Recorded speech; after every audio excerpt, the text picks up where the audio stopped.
மதுரை மீனாட்சி பதிப்பகம் வழங்கும் சுருக்கெழுத்து ஒலிநாடா. தமிழ் சுருக்கெழுத்து உயர்வேகம் நிமிடத்திற்கு 120 வார்த்தைகள். பிப்ரவரி 2023 2ஆம் தாள் சுருக்கி வரையும் பகுதி. குரல் கொடுத்துள்ளவர் மதுரை கு. ஜெயபாலன். Pretty comments.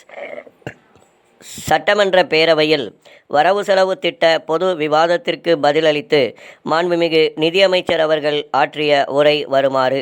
மாண்புமிகு பேரவைத் தலைவர் அவர்களே, இந்த பதிலுரையை வழங்க வாய்ப்பளித்த தங்களுக்கும் மாண்புமிகு முதலமைச்சர் அவர்களுக்கும் முதற்கண் என் நன்றியை தெரிவித்துக் கொள்கிறேன். இந்த பதிலுரையின் போது நான் தெரிவிக்கும் கருத்துக்களை கேட்க இங்கே மாண்புமிகு எதிர்க்கட்சி தலைவர் இல்லை. எனவே அவர் அவைக்குள் வந்து எனது விளக்கங்களை கேட்டு அதன்பின் தேவைப்படின் மேற்கொண்டும் விளக்கம் பெறலாம் என மெத்த பணிவுடன் தெரிவிக்க கடமைப்பட்டுள்ளேன்.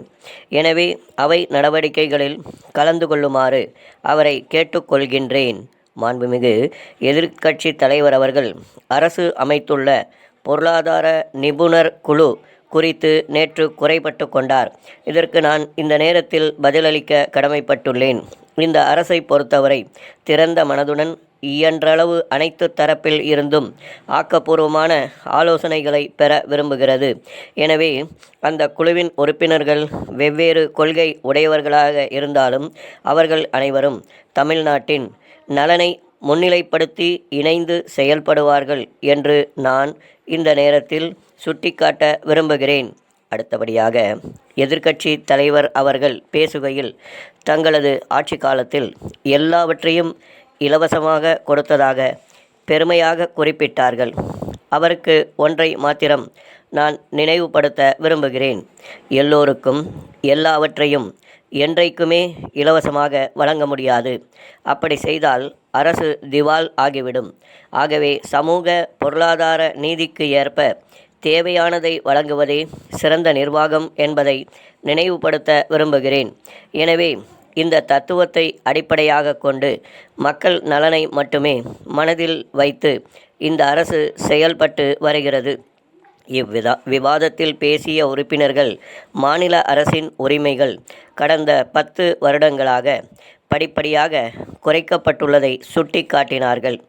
பல்வேறு அதிகாரங்கள் ஒன்றிய அரசிடம் உள்ளதாக குறிப்பிட்டார்கள். அதை நான் மறுக்கவில்லை.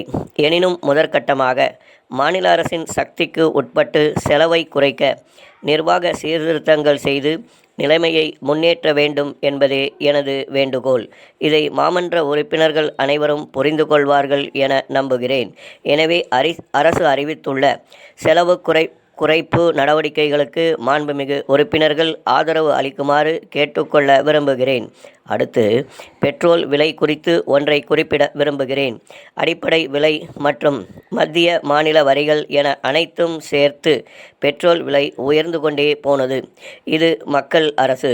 எனவே மக்களின் சுமையை குறைக்க மாநில அரசு தனது வரியை குறைத்து கொண்டு லிட்டருக்கு 3 ரூபாய் சலுகை வழங்கியது. இதனால் ஒரு நாளைக்கு 10 லட்சம் லிட்டர் பெட்ரோல் கூடுதலாக விற்பனை ஆகியுள்ளது என்ற தகவலை சுட்டிக்காட்ட விரும்புகின்றேன். இந்த விலை மற்றும் விற்பனை விவரங்களை நாங்கள் சிரமப்பட்டு எடுத்தோம். ஏனெனில் நல்ல நிர்வாகத்திற்கு தகவல்கள் இன்றியமையாதவை. உரிய புள்ளி விவர தகவல்கள் இருந்தால்தான் மாநில அரசு சிறப்பான முடிவுகளை குறித்த நேரத்தில் எடுக்க முடியும். எனவே ஒன்றிய அரசு விலைவாசி உட்பட எந்த துறை குறித்து புள்ளி விவரங்களை சேகரித்தாலும் மாநில அரசுகளோடு பகிர்ந்து கொள்ள வேண்டுமென்று கேட்டுக்கொள்ள விரும்புகின்றேன். அடுத்ததாக சட்டமன்ற உறுப்பினர் தொகுதி மேம்பாட்டு நிதியின் அளவை உயர்த்த கோரிக்கை வைக்கப்பட்டது என்பதை நினைவுபடுத்த விரும்புகிறேன்.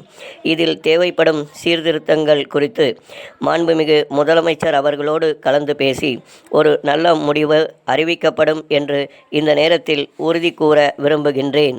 நிறைவாக எனக்கு இந்த அளவு பதிலளிக்க வாய்ப்பளித்த தலைவர் அவர்களுக்கு நன்றி கூறி இத்துடன் எனது உரையை நிறைவு செய்கின்றேன். ஸ்டாப்.